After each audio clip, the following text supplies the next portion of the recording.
Assalamualaikum warahmatullahi wabarakatuh. Waalaikumsalam warahmatullahi wabarakatuh.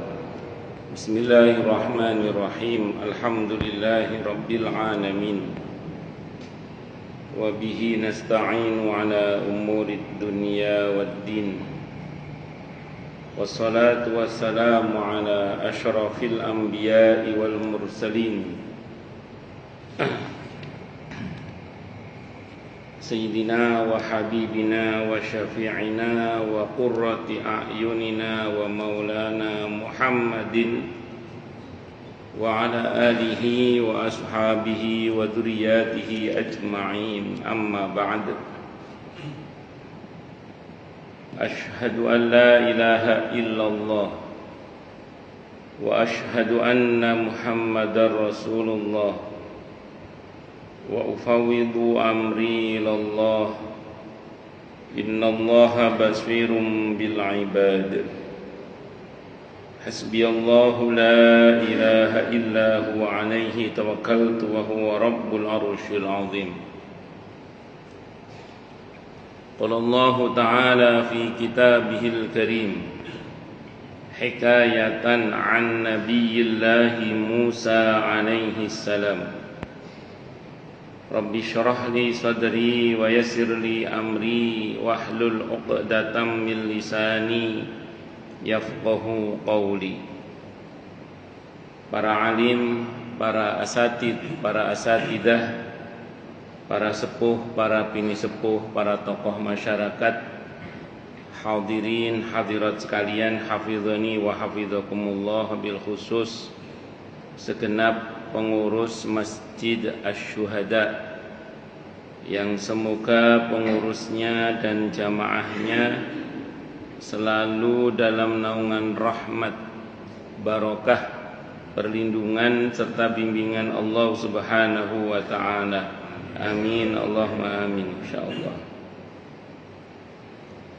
Allahumma inna nas'aluka ilman nafi'ah wa rizqan tayyiban wa amalan mutaqabbala wa fatahallahu lana futuhal arifin. Allahumma inna na'udzubika min ilmin la yanfa' wa amalin la yurfa' wa qalbin la yakhsha' wa du'a la yusma'. Allahumma ati anfusana taqwaha wa zakkiha anta khairu man zakkaha anta waliyuha wa maulaha. Amin, Allahumma amin. Masih melanjutkan kajian kita kitab At-Tadhkirah karya Al-Imam Al-Qurtubi rahimahullah rahmatan wasi'ah wa rahimallahu ulama al-muslimin. Qala al-muallif rahimahullahu ta'ala wa nafa'ana bihi wa bi'ulumihi fid dharain amin. Bismillahirrahmanirrahim.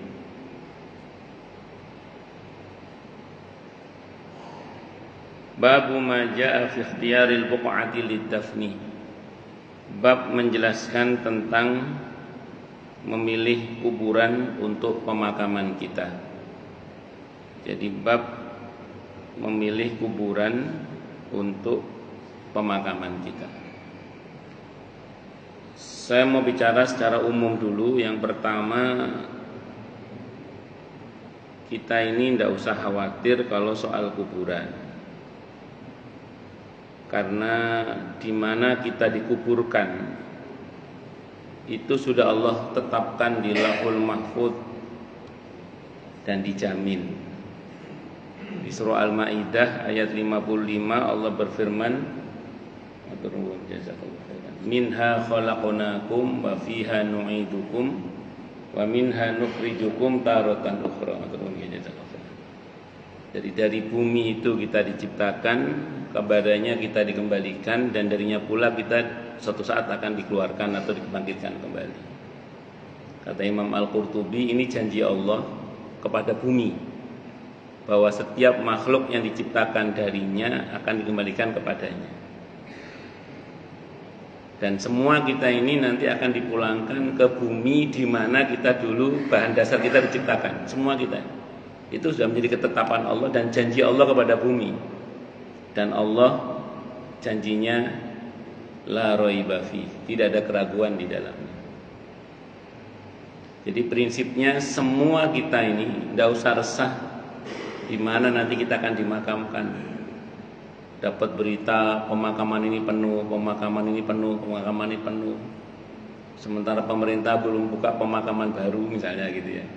Tidak usah resah. Jadi jatah makam kita itu seperti jatah rezeki kita. Tidak usah resah. Semua kita pasti ada jatah kuburannya di bumi ini. Dan di bumi di mana dulu kita diciptakan. Semua kita. Tidak usah resah. Nah, yang resah itu yang punya jabatan. Resah ini warga saya butuh kuburan. Nah, itu monggo membuat kebijakan untuk buka kuburan baru, monggo silakan. Karena itu tugas muamalahnya.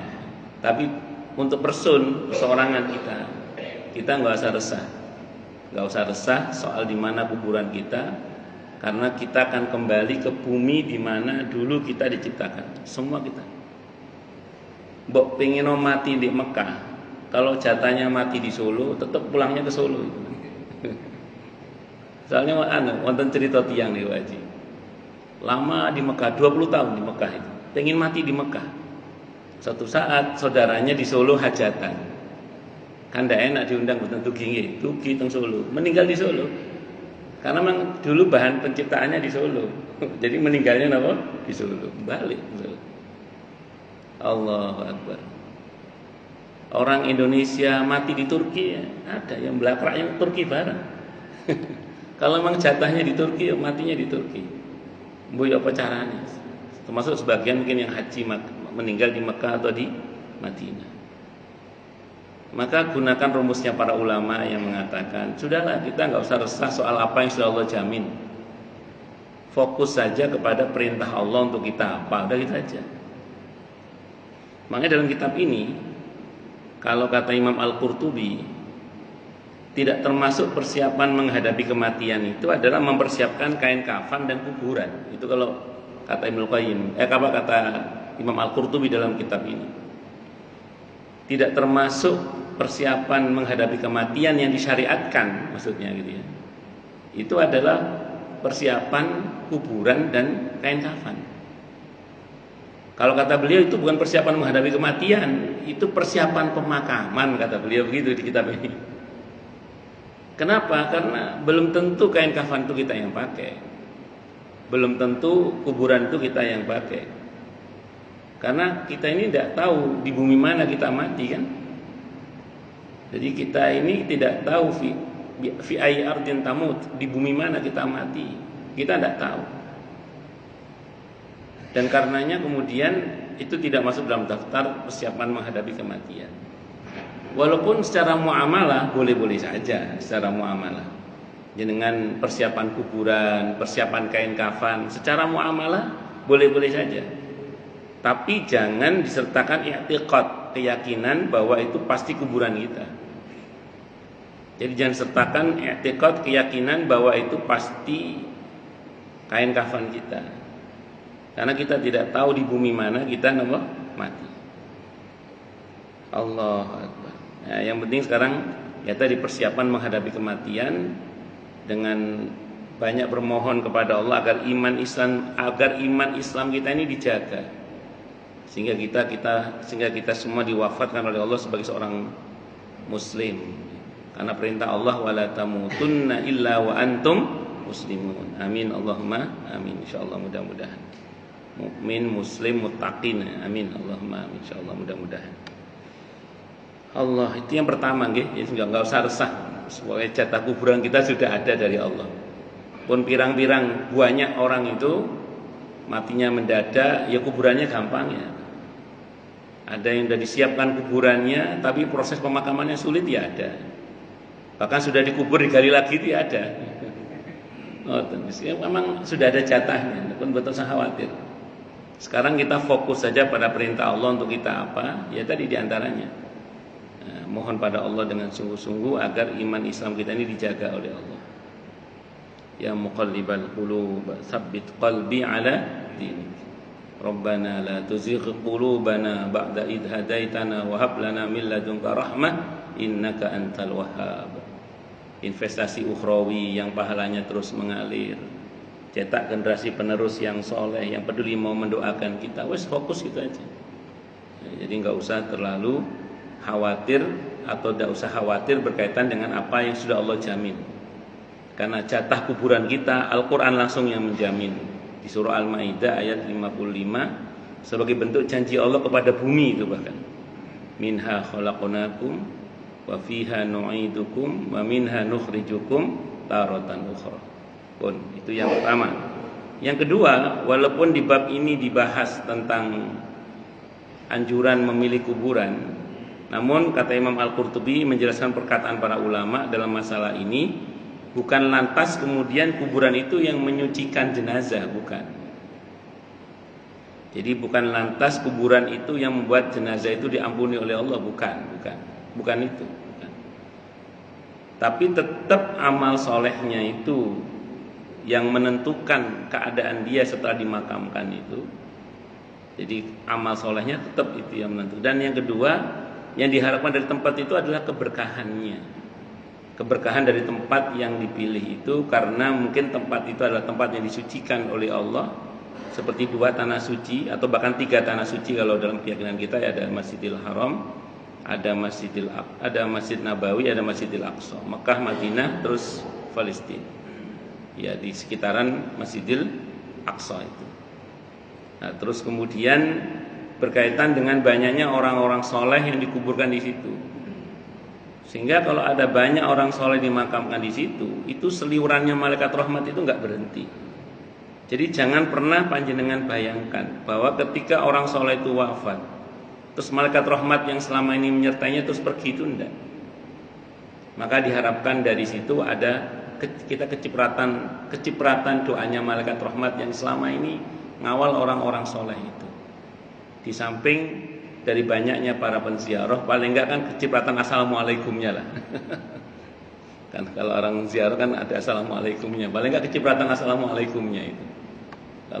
Jadi itu yang diharapkan dari kita, kenapa dianjurkan memilih kuburan di tempat di mana tanah itu memang diberkahi oleh Allah dan atau di situ banyak orang solehnya. Itu seperti itu.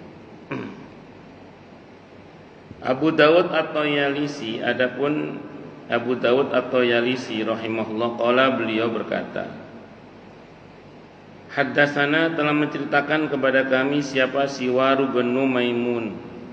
Siapa Siwar ibn Maimun? Julukannya Abul Jarrah, namanya Pak Jarrah Al-Abdi, Abul Jarrah Al-Abdi.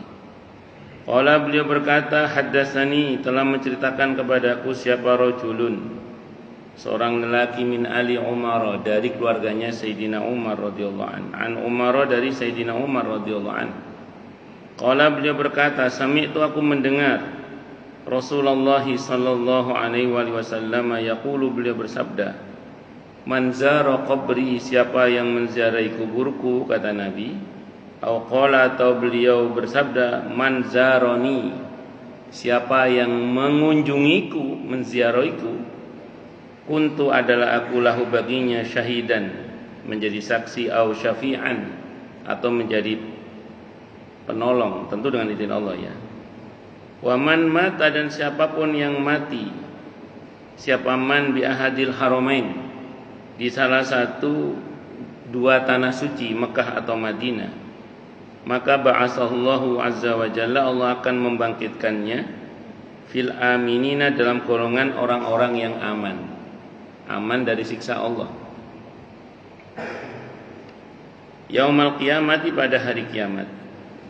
Wa kharrajahu ad-Daruqutni, dan telah mentakhrij hadis ini siapa Imam ad-Daruqutni, an Hatibin, dari Hatib.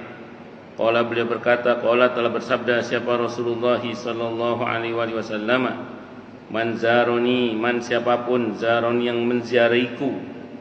Jadi ziarah kubur Nabi itu sama dengan menziarahi Nabi, mengunjungi Nabi, ba'da mauti, sepeninggalku, fa ka'annama zaroni hayyan, maka seolah-olah dia menziarahiku saat aku hidup, fi hayati, di dalam kehidupanku, sewaktu-waktu hidup maksudnya. Waman mata, dan siapapun orang mata yang mati siapaman bi ahadil haramain, di salah satu dua tanah suci, bu'isa minal aminina, maka dia akan dibangkitkan pada hari kiamat, minal aminah termasuk orang-orang yang aman, yaumul qiyamati pada hari kiamat.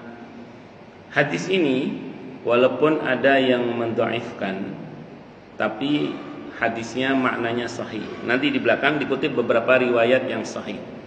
Jadi hadis dhaif itu maknanya bisa menjadi sahih kalau bersesuaian dengan hadis yang sahih. Dan jumhur, mayoritas ulama itu masih menggunakan hadis yang sahih selama tidak parah. Jumhur itu menggunakan hadis yang dhaif, maksud saya selama tidak parah kedhaifannya, tidak bertentangan dengan hadis yang sahih, dan bukan masalah halal haram. Dan ini nanti isinya bersesuaian dengan hadis yang sahih, makanya maknanya sahih.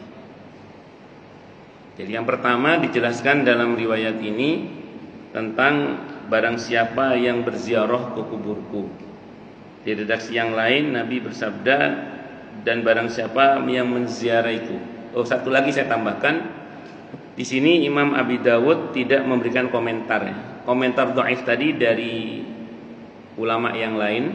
Nah, sementara kalau Imam Abu Dawud tidak ngasih komentar. Kalau panjenengan pernah baca Sunan Abi Dawud, itu di muqaddimahnya ada pernyataan beliau. Semua hadis dalam kitab saya ini, kitab Abi Dawud, di Sunan Abi Dawud itu, semua hadis dalam kitab saya ini selama tidak saya komentari berarti aman. Jadi kalau baca hadis riwayat Abi Dawud, gak ada komentar dari beliau, beliau yang menjamin aman hadisnya. Kalau nggak hasan ya sahih gitu. Kalau nggak hasan apa? Sahih. Nah, ini beliau termasuk yang nggak ngasih komentar, berarti hadisnya aman. Itu satu. Walaupun ada yang komentari, tapi syekh yang lain dalam kitab Irwaul Ghalil, saya nggak sebut nama syekhnya, itu jenengan mungkin sudah tahu, itu mendhaifkan riwayat ini. Nah, tapi saya ulang tadi, dalam Sunan Abi Dawud beliau menjamin asal saya tidak memberikan komentar pada riwayat saya dalam kitab ini, maka saya jamin hadisnya aman. Jadi aman itu kalau nggak hasan apa? Sahih. Ya oke, beda pendapat ulama biasalah. Tapi saya mau terangkan dulu. Jadi yang hadis ini insya Allah maknanya sahih. Pertama berkaitan dengan manzaroni. Siapa yang menziariku atau siapa yang menziarahi kuburku. Kenapa menziarahi kubur Nabi itu di satu riwayat disamakan menziarahi Nabi kita Muhammad sallallahu alaihi wasallam. Nanti sekali waktu panjenengan buka dalam kitab Riyadhus Shalihin ya, bab tentang sholawat. Bab tentang apa? Sholawat. Itu Nabi bersabda, au kama qal, barang siapa yang mengucapkan salam kepadaku, maka kau akan jawab salamnya. Sahabat nanya, ya Rasulullah, bukankah panjenengan saat itu sudah hancur jadi tanah? Kata Nabi, au kama qal, jasad seorang nabi haram dimakan oleh tanah. Jasad seorang nabi haram dimakan oleh tanah. Setiap kalian mengucapkan salam kepadaku, Allah satukan ruh dan jasadku, Allah kembalikan ruh dan kepada jasadku, dan aku jawab salam kalian. Udah nggak usah dibayangkan ya, karena ini kejadian gaib. Jadi jangan bayangkan ruh Nabi keluar masuk gitu. Semuanya ini maksudnya Nabi menjamin bahwa kita yang ziarah ke kubur Nabi kita Muhammad SAW atau ziarah di Raudhah, itu statusnya disamakan dengan ketika kita ziarah menemui beliau saat beliau masih hidup, berdasar pada riwayat itu diantaranya satu. Nah makanya terus kemudian dalam hal ini yang perlu kita catat dengan baik adalah kalau rindu bertemu dengan Nabi kita Muhammad SAW, ya diantaranya ya ziarah Raudhah itu. Makanya dalam sirah, mungkin jangan pernah baca dalam sirah, walaupun riwayat ini ada yang melemahkan, tapi ulama sirah tetap mencantumkan kan dalam masalah sirah, para ulama itu tidak terlalu berkeras-keras. Disebutkan sahabat Bilal radhiyallahu anhu, suatu saat kan beliau tugas jadi gubernur di bumi Syam. Beliau tugas menjadi gubernur di bumi Syam.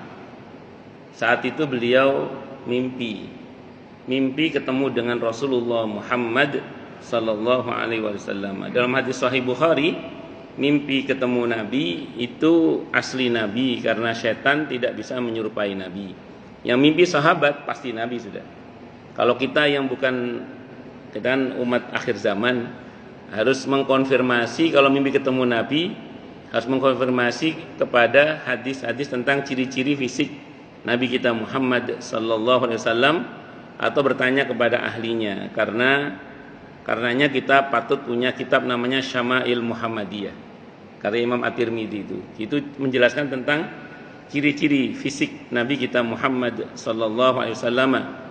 Beliau rambutnya tidak tebal, tidak tipis, tidak lurus, tidak keriting, andan-andan, tidak tinggi banget, tidak pendek. Nabi itu kulitnya putih kemerahan. Kalau menunjuk pakai 5 jari, wajahnya tersenyum beliau. Janggutnya juga kira-kira segenggaman gini, enggak panjang juga enggak pendek. Terus kemudian kalau berdiri kakinya diangkat, tidak nyeret, seret. Kalau seret itu bukan Nabi berarti. Ya, jalannya cepat, nunduk, tapi tidak tergesa-gesa. Tidak tampak seperti jalan orang tergesa-gesa, tapi juga tidak tampak seperti jalannya orang yang malas.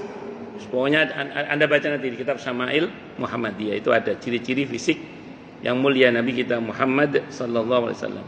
Kata Nabi kepada sahabat Bilal, kamu enggak kangen sama saya, kata Nabi. Karena sahabat itu saat itu lama tidak datang ke Madinah. Dan Nabi dawuh, Bilal, kamu enggak kangen sama saya. Wah, beliau terbangun, wis kangen tadi besok wis. Buru-buru bergegas ke Madinah, nangis beliau. Nangis. Itu seperti itu. Nah, jadi kalau sederhananya, kalau rindu ketemu dengan Nabi kita Muhammad SAW, diantaranya ya ziarah ke sana. Allahu Akbar. Boleh lanjut nggih? Dan kalau kita rindu kepada Nabi kita Muhammad sallallahu alaihi wasallam, jangankan kita umatnya, pohon kurma saja yang kangen sama Nabi direspon oleh Nabi. Saya ulang ya. Jangankan kita umat beliau, umat Nabi kita Muhammad sallallahu alaihi wasallam, pohon kurma saja kangen sama beliau direspon oleh Nabi. Jangan bisa baca dalam sirah nanti tentang mimbar barunya Nabi kita Muhammad sallallahu alaihi wasallam. Biasanya Nabi sebelum punya mimbar itu kalau ngajar itu sambil sandaran di pohon kurma yang ada di Nabawi saat itu. Suatu saat Nabi ada seseorang yang membuatkan mimbar untuk beliau. Sejak itu beliau sering kalau ngajar di atas mimbar itu. Terus terang beberapa waktu ketika tengah-tengah ngaji begini, tiba-tiba ada suara anak kecil menangis seperti tangisan anak kecil itu, nangis itu. Sahabat tolak sopo sing nangis sih. Rupanya Nabi berdiri aukamakal nyamperin pohon kurma yang menangis seperti tangisan anak kecil itu. Sahabat mendengar. Kupingnya jarang maksiat. Memang kuping kita. Dirangkul Pak itu, Pak. Pohon kurma itu dirangkul oleh Nabi. Seperti Nabi seperti mendiamkan anak kecil yang menangis itu. Dirangkul. Kenapa kamu menangis? Direspon ya Nabi. Saya rindu engkau sandari lagi ya Rasulullah. Jenengan sejak punya mimbar baru itu jarang bersandar ke saya. Ini mafhum riwayat ya. Ya sudah, kamu pilih aja sekarang. Kamu mau tetap hidup atau saya doakan mati. Kalau kamu hidup, saya doakan kamu jadi pohon kurma yang rindang, rimbun bunga, semuanya didoakan baik. Atau kamu mau mati saja. Kata kurma itu, saya mau mati saja ya Rasulullah. Akhirnya Nabi doakan mati dan mati. Terus bagian dari pelepah kurma itu dipakai untuk bagian dari mimbar Nabi kita Muhammad sallallahu alaihi wasallam. Kalau pohon kurma saja yang kangen kepada Nabi direspon, masa kita nggak direspon? Pasti direspon. Sehingga pernah ada teman saya itu tahun 2017. Saat itu tahun 2016 ya, tahun 2016. Dia munajat kepada Allah, kangen ya Allah, kangen sama Rasulullah Muhammad SAW. Tolong saya dimimpi Rasulullah gitu loh ya Allah gitu. Tolong Rasulullah utus kepada saya saya kangen ketemu sama Rasulullah Muhammad SAW. Terus teman saya ini merubah doanya. Oh, jangan, Rasulullah jangan datang ke saya. Kok nggak sopan banget? Saya aja yang ke sana. Ya Allah, saya aja yang ke sana. Saya yang ke Madinah. Awalnya dia doa pengen ketemu sama Rasulullah walaupun dalam mimpi. Terus kemudian dia ralat doanya, jangan Rasulullah jangan ke sini. Saya aja yang ke sana ya. Saya aja yang ke Madinah ya. Ya Allah, saya aja yang ke Madinah. Nggak enak masa Rasulullah disuruh ke sini. Habis doa itu besoknya dapat WA, mau umroh apa enggak? Dapat umroh gratis tahun 2017. Bermula dari munajat kangen sama Rasulullah Muhammad sallallahu alaihi wasallam. Monggo sing tenanan anggene kangen teng Rasulullah. Datang. Wes, singkat kata, singkat cerita, kalau kita ziarah di Raudhah itu sama dengan ziarah menemui Nabi kita Muhammad sallallahu alaihi wasallam saat beliau hidup. Allahu akbar. Man zarani kuntu lahu syahidan aw syafi'an. Kalau kita ziarah kepada Nabi kita Muhammad sallallahu alaihi wasallam, Nabi menjamin akan menjadi saksi yang membela kita atau menjadi syafi'an, penolong bagi kita, tentu semua dengan izin Allah. Man dalladzi yashfa'u indahu illa bi'idznih. Wa man mata bi ahadil haramain. Dan siapapun yang meninggal di antara dua tanah suci itu, Mekah atau Madinah, ya maksudnya sedang beribadah ya, sedang beribadah, maka Allah akan utus, Allah akan bangkitkan dia nanti pada hari kiamat dalam keadaan aman. Sekarang umumnya ya, orang kalau mati di dua tanah suci itu ngapain? Beribadah, nggih.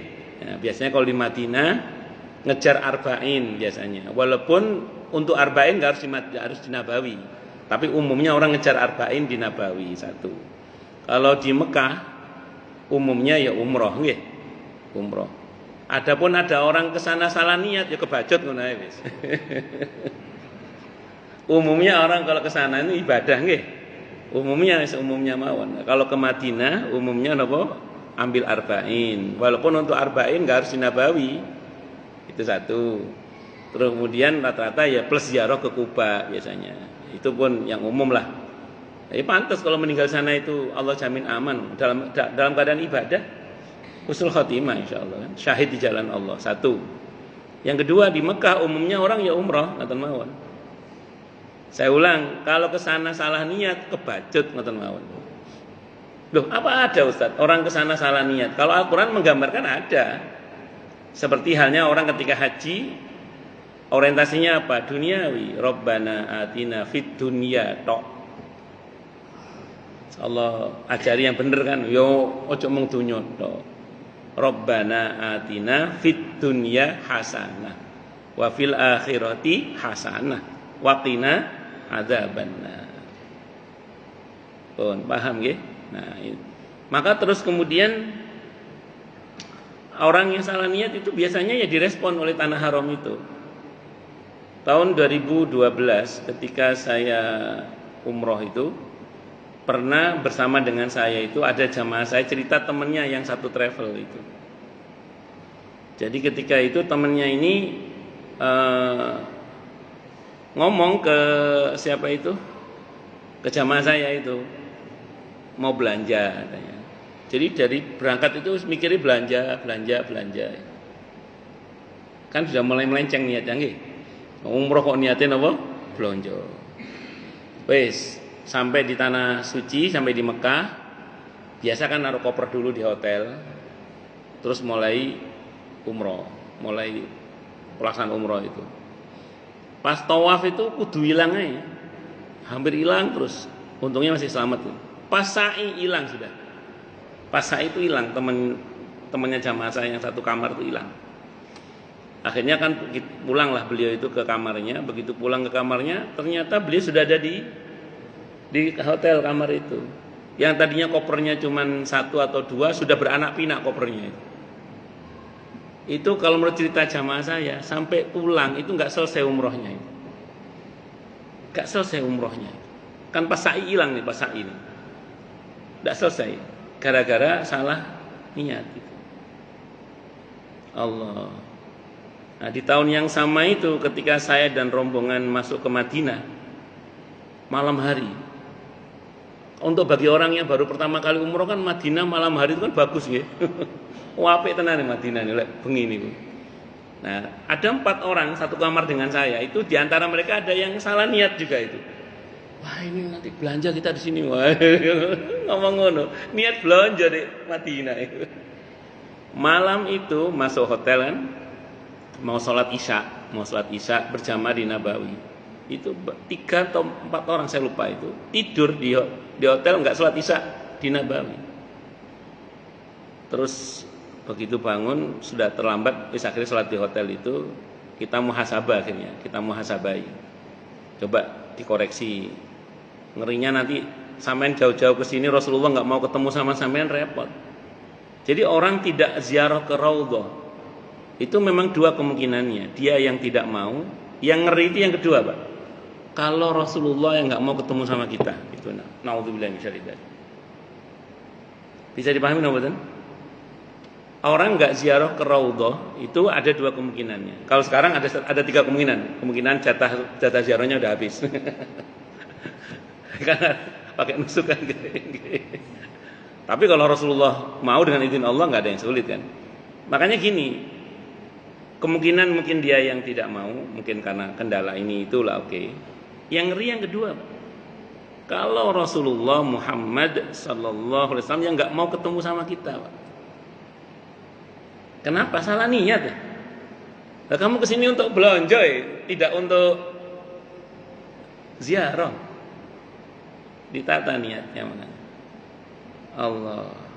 Makanya wa atimmul hajja wal umrata lillah.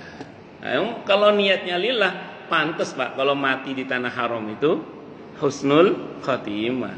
Syahid di jalan Allah, kecuali ke sana salah niat. Oh, yang ke tanah suci bayarin larang, salah niat kebacut. Nauzubillahi minasyarri dzalik.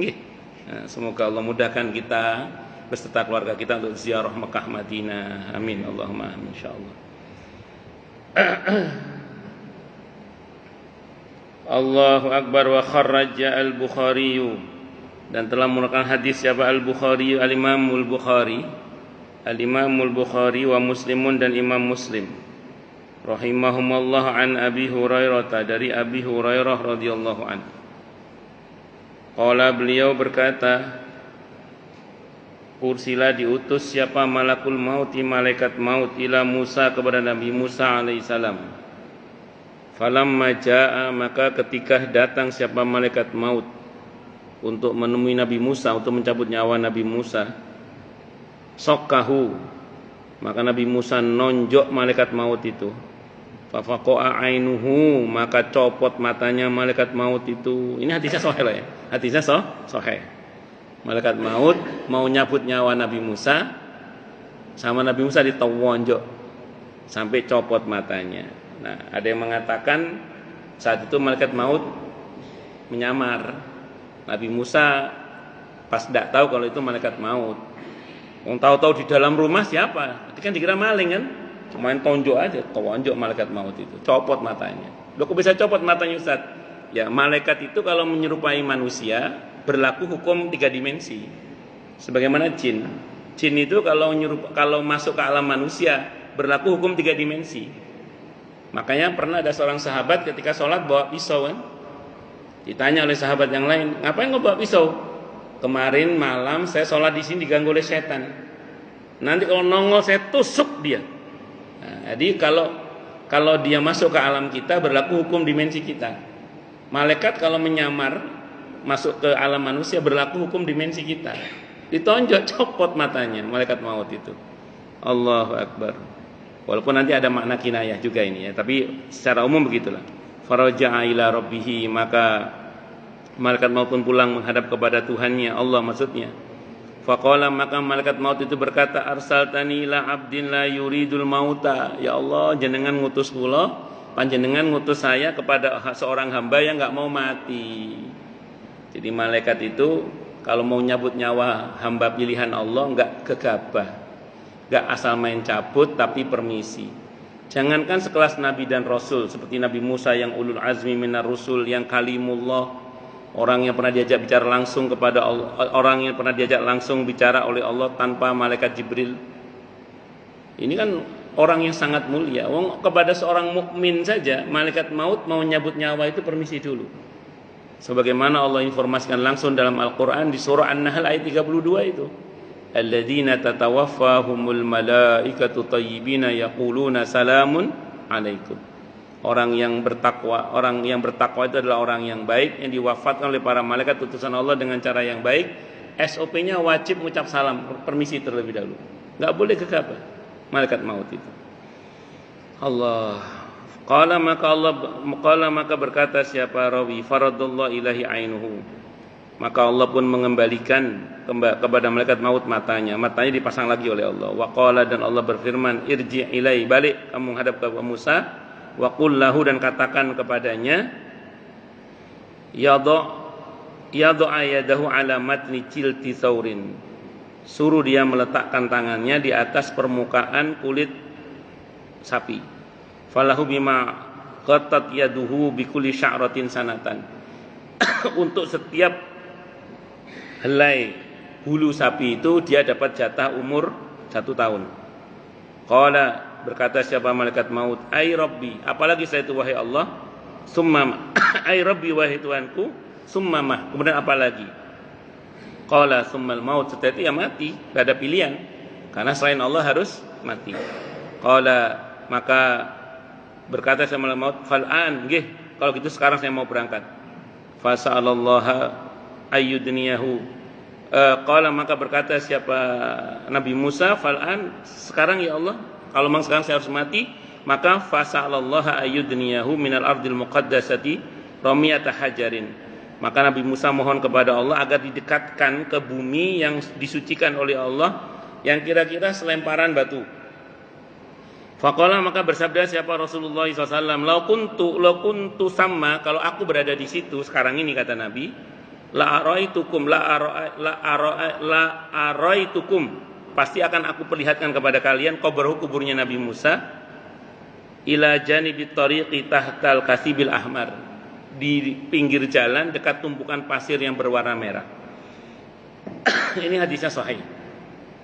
Di Nabi Musa ketika menjelang wafat, beliau mohon pada Allah agar dimakamkan di dekat tanah suci. Kalau di Palestina ya di dekat sekitaran Masjidil Aqsa.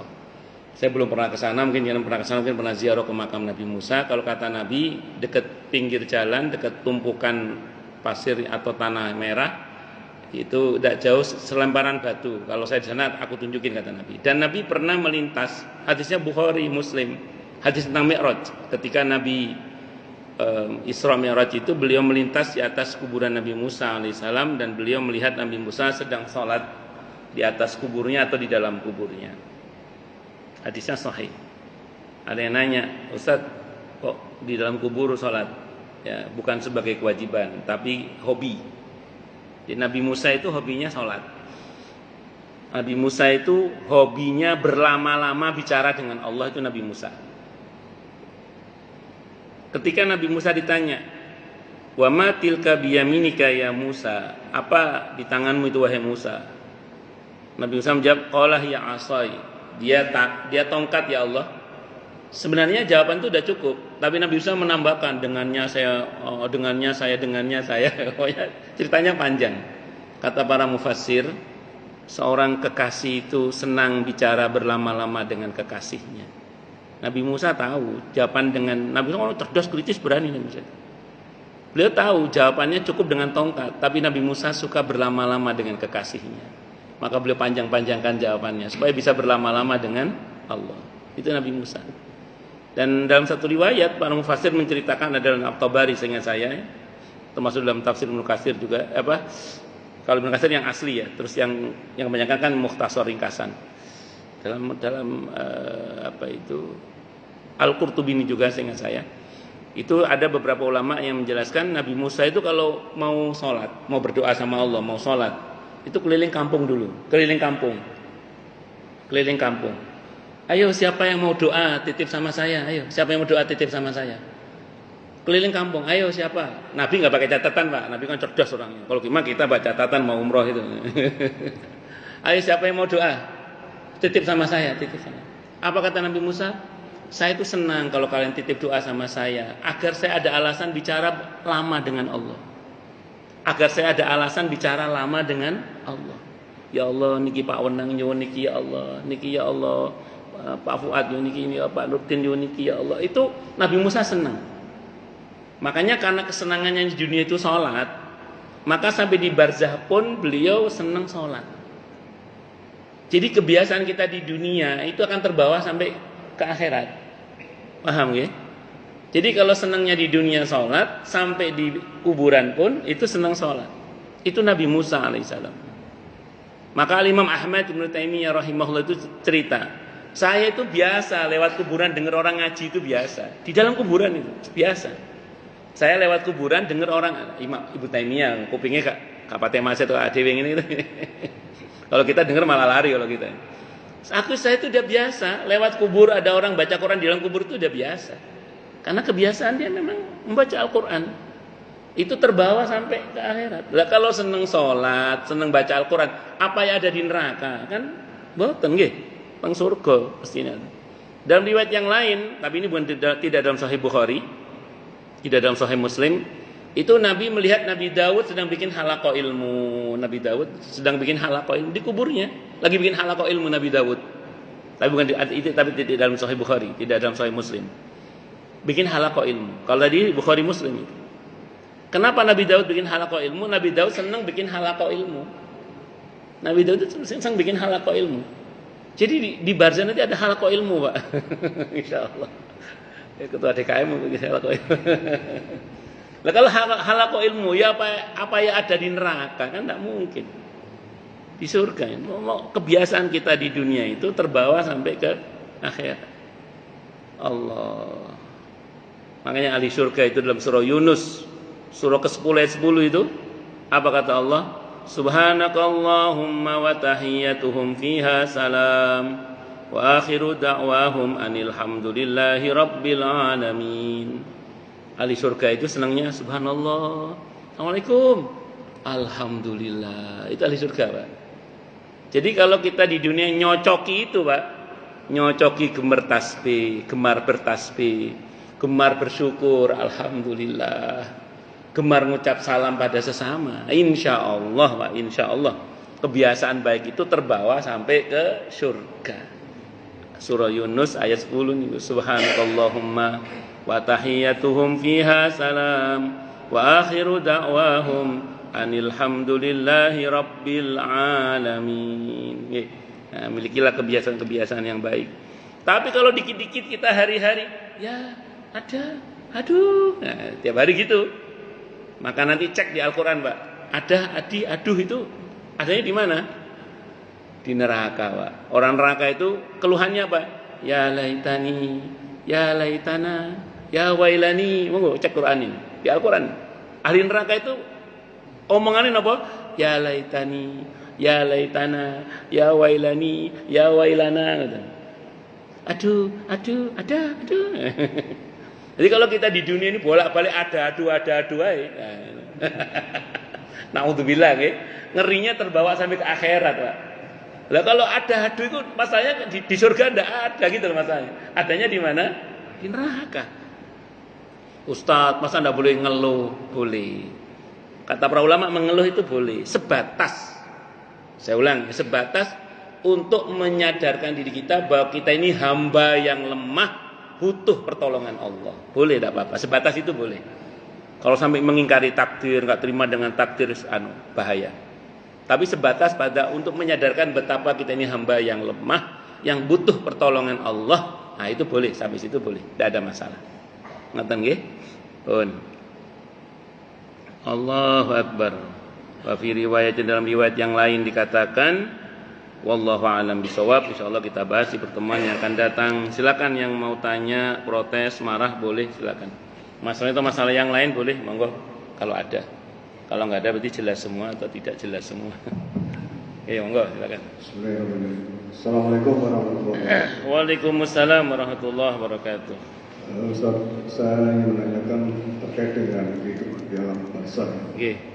Tadi sebelumnya Ustaz sampaikan bahwa beberapa nabi atau sahabat-sahabat di alam kubur itu mereka masih beribadah, Betul. sholat, Betul. bahkan ada kajian dan sebagainya. Betul.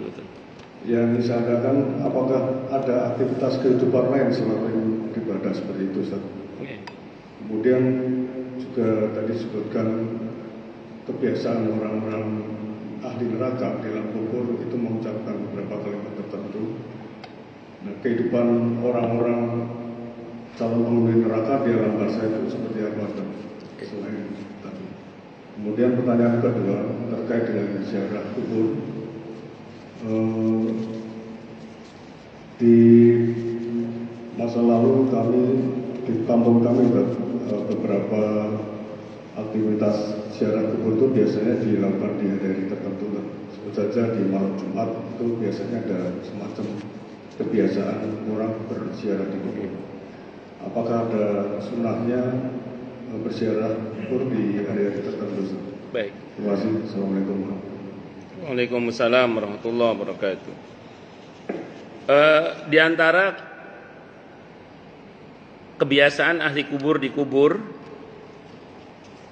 dalam hadis Sahih Muslim, ada dalam kitab ini, saya lupa sudah atau belum kita bahas, dalam hadis Sahih Muslim, mereka saling menziarahi, saling berkunjung. Detailnya dijelaskan oleh Ibnu Mubarak dalam kitab Az-Zuhud. Hadisnya di sini hasan. Kalau kata Syekh Albani hadisnya sahih. Kalau kata Syekh Albani rahimahullah hadisnya sahih. Kalau di sini hadisnya hasan. Nah, dikatakan dalam kitab Az-Zuhud dijelaskan lebih lanjut oleh Ibnu Mubarak, orang itu begitu masuk ke alam barzah, itu keluarganya nyambut kedatangannya. Ada orang baru meninggal masuk ke alam barzah kan, itu disambut oleh keluarganya. Itu beberapa buru-buru mau nanya, tidak sabar ingin nanya ke orang itu. Kata malaikat, jangan. Dalam hadis yang lain keluarganya ngomong, jangan tanya dulu, dia baru datang dari tempat yang cukup melelahkan. Rupanya perjalanan dari dunia ke alam barzah itu cukup melelahkan, biarkan dia istirahat dulu. Setelah cukup istirahat, mulai mereka mendekat dan saling bertanya, bagaimana kabar si fulan, bagaimana kabar si fulana. Kalau dikabarkan anaknya di dunia, keluarganya di dunia baik, dia senang. Sambil berucap, segala puji bagi Allah. Semoga Allah sempurnakan nikmat Allah untuk mereka. Didoakan. Nah, ketika dikabari anaknya dua blek, wah, anaknya sampai saya ini dua blek ya, kayak gitu. Sedih dia. Apa doanya? Ya Allah, jangan matikan anak saya sampai Engkau kembalikan dia ke jalan-Mu, taubat maksudnya. Jadi sedih. Kalau dikabari keluarganya nggak bagus, sedih mereka. Itu seperti itu. Nah, terus yang menarik adalah yang baru meninggal tuh nanya ke keluarganya yang ngumpul itu, si fulan mana? Kok nggak kelihatan? Kata orang yang baru meninggal itu. Emang kenapa? Kata yang lain. Dia meninggal sebelum saya. Kok nggak kelihatan di sini? Dia meninggal sebelum saya, kata orang itu. Terus jadi ada obrolan begitu, Pak, tenang aja, jangan itu ngobrol santai gitu. Enggak tahu pakai kopi apa enggak, saya enggak tahu pokoknya. Ada. Kata yang lain, kita enggak ngelihat deh. Kita enggak ngelihat. Kata yang lain, saya melihat. Dia menuju ke ibunya Hawiyah. Rupanya, Pak, walaupun keluarga, kalau yang satu dirahmati, satu diadab, itu enggak ketemu. Jadi kalau dia dirahmati, walaupun mungkin tidak sedarah, tapi ketemu di alam barzah. Tapi kalau sedarah sekalipun, kalau yang satu dirahmati, satu diadab, itu nggak akan ketemu, Pak. Itu seperti itu. Jadi rupanya coupling rahmat dan adab itu bahkan di barzah sudah terjadi, Pak. Kan kalau di Al-Quran di mahsyar nanti kan, wasiqal ladina taqaw rabbahum ilal jannati zumara, akan digiring masuk ke surga orang-orang yang bertakwa pada Tuhan mereka itu dengan rombongan-rombongannya. Tapi jangan salah, wasiqal ladina kafaru ila jahannama zumara. Orang kafir pun dimasukkan ke neraka pakai rombongan. Pertanyaannya gini, Pak, kenapa masuk surga pakai rombongan? Pertanyaan balik, kalau panjenengan mau masuk surga sendirian punya ongkos berapa? Ingat kata Nabi, dagangan Allah itu mahal. Sil'atullahi ghaliyah. Dagangan Allah itu mahal. Dan dagangan Allah itu adalah surga. Wa sil'atullahi al-jannah. Kalau kita mau masuk surga sendirian, punya ongkos berapa kita? Makanya harus punya komunitas. Saya sering bilang di sini, monggo yang biasa goes teruskan saja nggak apa-apa. Rabu sama Sabtu itu teruskan aja. Tapi harus ada duduk begini ini harus ada, di majelis begini harus ada. Supaya nanti rombongan kita sambung ke rombongan pusatnya. Itu rombongannya Rasulullah Muhammad sallallahu alaihi wasallam. Ngoten nggih? Jadi ada kehidupan di sana. Nah, gambaran sederhananya di sana itu ada yang kuburnya itu seperti taman-taman surga. Dan ada yang kuburnya itu seperti jurang-jurang neraka. Ini gambaran umumnya. Soalnya nanti ada rincian-rinciannya. Dan mereka merasakan nikmat itu sebagaimana orang di dunia merasakan nikmat, tapi lebih dahsyat lagi nikmat di sana itu. Macam-macam bentuk nikmatnya, ada yang tidur, ada yang macam-macam. Terus kemudian sampai hari kebangkitan nanti. Tapi ada yang menarik, satu lagi nih, ini yang menarik. Saya lupa yang saya baca ini apakah Imam Al-Qurtubi atau Ibnu Qayyim. Saya lupa ini, mohon maaf. Di antara dua ulama itulah. Saya pernah baca gini. Tapi ada kondisi barzah yang kadang sekali waktu kuburnya itu seperti taman-taman surga. Tapi sekali waktu kuburnya seperti jurang-jurang di neraka. Jadi ada yang stabil seperti taman-taman surga, ada yang stabil seperti jurang-jurang neraka. Tapi ada satu kubur lagi kata para ulama itu, yang kondisi kuburnya itu sekali waktu seperti taman-taman surga, sekali waktu seperti jurang-jurang neraka. Nah, siapa ini? Orang yang punya tinggalan kebaikan di dunia, yang pahalanya masih terus mengalir, dan masih punya keburukan di dunia yang dosanya masih terus mengalir, yang belum ditobati. Sehingga di jam-jam sholat dia kuburnya seperti taman-taman surga. Seneng nyumbang masjid, nyumbang musola, majelis taklim. Jadi di jam-jam sholat itu kuburnya seperti taman-taman surga. Jam 10 malam ke atas kuburnya seperti jurang-jurang neraka. Pernah ngajari orang main gaple, Pak. Bermanfaat ilmunya, Pak, rumahnya. Paham? Dan belum ditobati. Belum ditobati. Sehingga ketika saya pernah ngomong kayak gini, ini kayak kalau ayatnya kaitannya di surah An-Nisa ayat 85 nggih. May yashfa' syafa'atan hasanatan yakul lahu nasibum minha wa may yashfa' syafa'atan sayyi'atan yakul lahu kiflum minha. Siapa yang memberikan pertolongan yang baik, maka dia akan dapat pahala yang sama dengan pertolongan tersebut. Dan siapa yang memberikan pertolongan yang buruk, maka dia akan dapat dosa yang sama dengan pertolongan tersebut. Menariknya gini, Pak. Ada orang nanya ke saya, waduh Ustaz, saat itu saya ngisi kajian di PLN saat itu. Ada yang nanya ke saya, waduh Ustaz, gimana? Saya pernah ngajari orang nyolong listrik. Orang itu nanya gitu ke saya itu. Saya jawab, ya udah tobat Pak, saya bilang gitu, tobat itu. Yang lalu biar berlalu, sekarang tobat minta. Emang kalau tobat aliran dosanya diputus, Ustaz? Diputus Pak, insya Allah. Masa? Sampean manggil saya Ustaz, bilang masa, saya bilang gitu. Ada dalilnya Pak, saya bilang. Mana dalilnya? Al-Furqan ayat 70 Pak.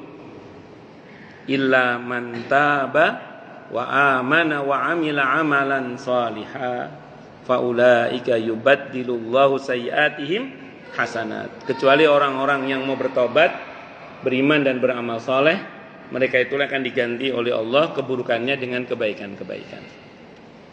Jadi diganti, alirannya diputus insyaallah. Kita, siapa sih kita yang sempurna? Pasti entah sengaja atau tidak, kita mungkin pernah berbuat dosa atau mungkin mencontohkan perbuatan dosa yang mungkin sebagiannya dosanya terus mengalir. Maka supaya tidak terjadi hal itu, segera tobat minta ampun kepada Allah untuk semua dosa-dosa kita yang kita lakukan baik sengaja atau tidak, terang-terangan maupun sembunyi-sembunyi, yang kita ketahui maupun yang tidak kita ketahui, semuanya kita minta ampun pada Allah.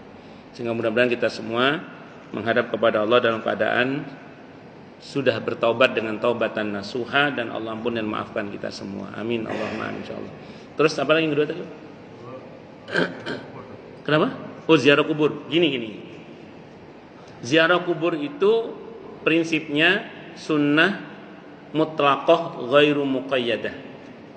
Itu bahasanya Izzuddin bin Abdissalam rahimahullah, Sultanul Ulama. Beliau mengatakan itu jenis ibadah yang mutlaqah ghairu muqayyadah. Mutlak ada perintahnya, tidak terikat dengan saat. Jadi kalau di kitab ini bahasa Imam Al-Qurtubi, ziarah kubur itu sunnah kapan kita mau. Kapan kita mau malam, mau siang, mau kapan kita mau. Jadi bebas kapan kita mau. Sehingga dalam hadis Sahih Muslim, hadisnya Sahih Muslim, Siti Aisyah radhiyallahu anha pernah cerita, suatu malam aku kehilangan Rasulullah Muhammad sallallahu alaihi wasallam, dan itu malam nisfu Sya'ban. Itu malam nisfu Sya'ban. Karena Nabi itu biasanya kalau habis sholat Isya, kalau tidak ada kepentingan kaum muslimin, itu beliau langsung tidur. Malam itu beliau nggak pulang. Siti Aisyah nyari. Nah, rupanya Nabi malam itu sedang dicari, sedang ziarah Baqi rupanya malam itu Nabi itu. Ziarah Baqi cukup lama Nabi ziarah Baqi itu. Selang berapa waktu Nabi selesai ziarah, Siti Aisyah buru-buru pulang. Di antara mukjizat Nabi kita Muhammad sallallahu alaihi wasallam adalah bisa melihat ke belakang tanpa menoleh. Nabi tahu diikuti oleh istrinya. Maka sampai rumah Nabi bertanya, "Dari mana kamu tadi?" Nabi tahu diikuti istrinya. "Dari ngikuti panjenengan ya Rasulullah, saya khawatir Anda ke yang lain."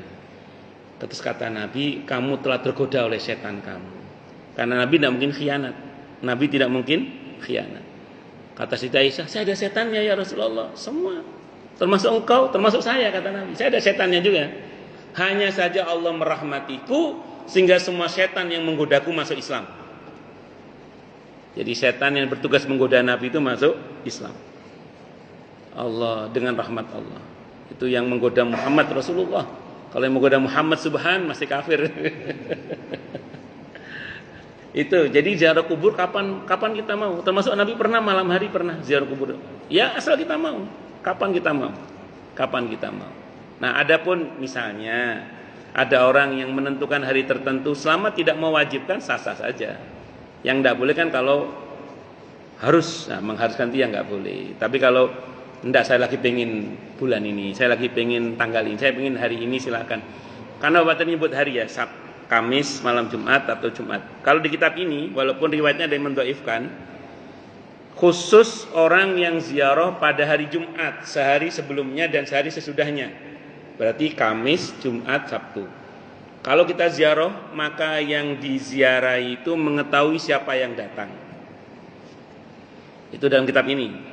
Walaupun riwayatnya ada yang mendhaifkan ya, tapi secara umum dikatakan orang kalau ziarah kubur dan kita mengucapkan salam, maka salam itu dijawab oleh orang yang kita datangi itu. Hadisnya yang ini walaupun ada yang mendhaifkan tapi ada yang mensahihkan. Yang mensahihkan adalah Abu Muhammad Abdul Haq dalam kitab ini. Hadisnya sahih, tidak ada masalah.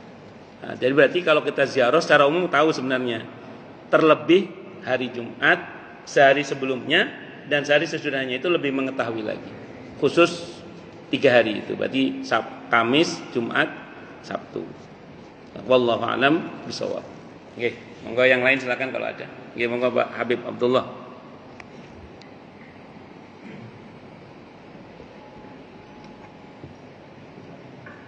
Assalamualaikum warahmatullahi wabarakatuh. Waalaikumsalam warahmatullahi wabarakatuh. Di mukadimah alif tadi disampaikan hadis manzaroni kuntulahu syafi'an syahidan aw syafi'an. Wa man mata fi hatil haramaini bahtallahu lahu azza wa jalla fil amina yaumil qiyamah. Nah, pengertian ziarah di sini apakah harus di sekitar makam Nabi atau di Allah, atau karena memang dia bisa masuk masjid di luar masjid tapi karena itu kita beli ziarah, apakah itu masuk ziarah? Yang kedua, janji Nabi bahwa man mata fi hadil haramaini kata wallahu azza jalla aminin yaumil qiyamah. Yang dimaksud aminina yaumil qiyamah itu apakah keterangannya bagaimana? Apakah itu dibahas atau kisah atau tersebut nggak dijelaskan? Oke. Ya, masih. Oke. Yang pertama berkenaan dengan ziarah itu lingkupnya mana gitu ya. Kalau idealnya ziarah itu masuk ke raudhah itu idealnya. Jadi masuk ke raudhah. Kalau raudhah itu kan tepatnya antara rumahku dan mimbarku itu. Jadi ukurannya bukan karpet. Ada orang lihat karpet warnanya beda masuk. Bukan, ukurannya bukan karpet. Ukurannya antara rumah Nabi dengan mimbar Nabi itu raudhah namanya. Karena ada orang yang ziarah sebelah sini kan, tidak di situ tapi di sebelah sini. Yang namanya raudhah itu antara rumahku dengan mimbarku. Itu idealnya. Tapi kalau tidak bisa idealnya, paling enggak kita berada dalam jarak yang dekat di area makam Nabi. Kan ada kalau kita lihat raudhah itu kan di bedeng. Kita berada di dekat situ, itu sudah masuk ziarah insyaallah. Atau memang ziarah fil qalbi tadi itu. Jadi hati kita yang merindukan Nabi kita Muhammad sallallahu alaihi wasallam. Dan ini bisa di mana saja bahkan. Saya ulang tadi, kalau pohon korma saja kerinduannya direspon oleh Nabi kita Muhammad sallallahu alaihi wasallam, apalagi kita umatnya. Dan jangan salah, kalau hari ini kita mengatakan saya rindu kepada Rasulullah Muhammad sallallahu alaihi wasallam, catat baik-baik. Sejak 15 abad yang lalu Nabi sudah merindukan kita. Sehingga Nabi pernah bersabda, ada dalam kitab At-Tasallinti ya, beliau mengatakan, aku rindu saudara-saudaraku. Kata para sahabat, kami saudaramu ya Rasulullah. Tidak, kalian sahabatku. Siapa saudaramu ya Rasulullah? Orang yang datang setelahku, tidak pernah berjumpa denganku, tapi beriman kepadaku. Bagaimana kau mengetahui mereka ya Rasulullah? Nabi balik bertanya, bagaimana kamu mengetahui warna putih dari kuda yang berwarna hitam? Ya gampang, sama. Nanti saya mengetahui mereka dari cahaya mereka yang memancar karena bekas air wudhu. Nah, jadi kita ini sejak 15 abad yang lalu sudah dirindukan oleh Rasulullah Muhammad sallallahu alaihi wasallam. Rindu ketemu rindu, insyaallah disambut. Gayung bersambut. Nah, ngaten Pak Haji nggih. Itu yang pertama tadi. Yang kedua, minal aminin, kalau di akhirat itu aman dari murka Allah, aman dari siksa Allah, aman dari ketakutan di mahsyar. Jadi di mahsyar itu ada dua keadaan. Kalau kita baca surah Al-Hadid ayat 12-13, terutama di ayat 13-nya, itu kalau yang pertama kan yang 12 itu orang-orang yang bangkit bercahaya dijamin aman. Aman dari siksa, dijamin masuk surga. Ayat 12 Al-Hadid. Kalau ayat 13 itu ada dinding pemisah antara orang beriman dan orang munafik. Dalam konteks itu orang munafik, apalagi orang kafir ya. Dan dinding pemisah itu ada pintunya. Bagian luarnya ada, bagian dalam ada rahmat, bagian luar ada adab. Nah, yang diadab itu tenggelam oleh keringatnya sesuai dengan kadar amalnya. Huru hara mahsyar itu menyeramkan. Dan itu ketakutan yang sangat luar biasa. Ini berbeda dengan yang di bagian dalam yang ada rahmat. Dia dapat fasilitas. Fasilitas ini yang membuat orang itu aman, Pak Haji. Aman dari huru hara mahsyar. Kenapa? Dia dapat naungan pada hari di mana tidak ada naungan kecuali naungan Allah. Dhillun yauma la dhilla illa dhilluh. Dia dapat fasilitas manabir minan nur, mimbar-mimbar dari cahaya. Dia dapat fasilitas haud, telaga Rasulullah Muhammad sallallahu alaihi wasallam. Di saat semua orang tegang, dia enggak tegang. Kenapa? Karena dia dijamin dalam kategori orang-orang yang aman. Aman dari siksa Allah, aman dari murka Allah, aman dari huru hara mahsyar saat itu.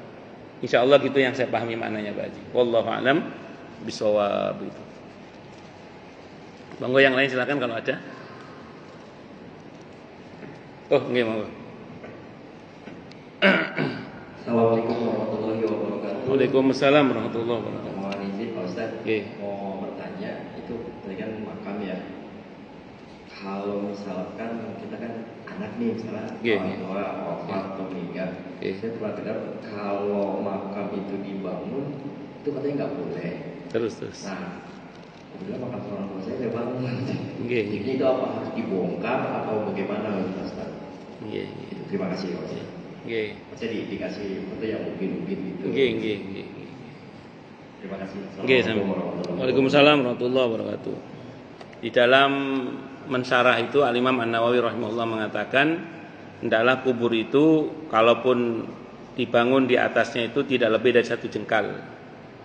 Ya, jadi yang pertama dulu. Jadi pastikan kalau misalnya mau dibangun itu tidak lebih dari 1 jengkal.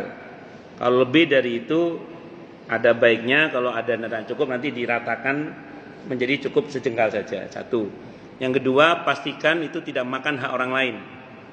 Karena itu di pemakaman umum. Jadi kalau pemakaman umum kita tidak boleh membangun melebihi jatah karena itu ghosab namanya. Di fikih itu gitu. Jadi kalau misalnya jatahnya cuma segini, kalau dibangun jangan melebar. Jadi cukup yang sebatas pada yang dikubur jatahnya. Karena kalau melebar berarti ghosab, memakan hak orang lain. Itu yang kedua. Nah, kalau masuk kategori itu kalau lebih sebaiknya dirapikan lagi supaya sesuai. Dan 1 jengkal saja. Nah, kemudian dan itu sebatas supaya tidak hilang. Jadi itu dilakukan sebatas supaya tidak hilang. Misalnya kan ada beberapa pemakaman umum itu kalau nggak dibegitukan khawatir hilang. Misalnya, monggo silakan. Nah, kalau yang lebih baiknya sih cukup dengan gundukan tanah saja.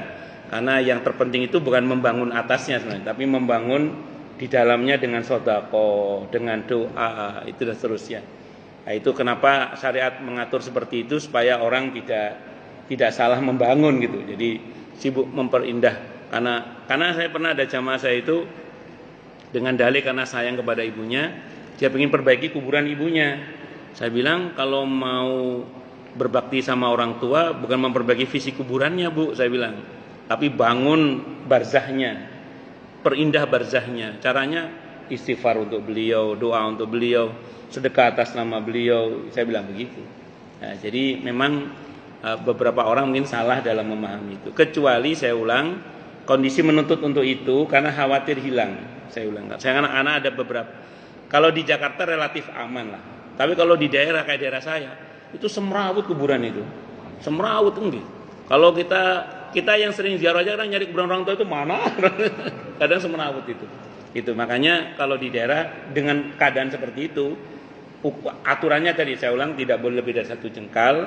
Terus tidak boleh melebar dari tanah yang seharusnya karena itu hak umum kalau di pemakaman umum.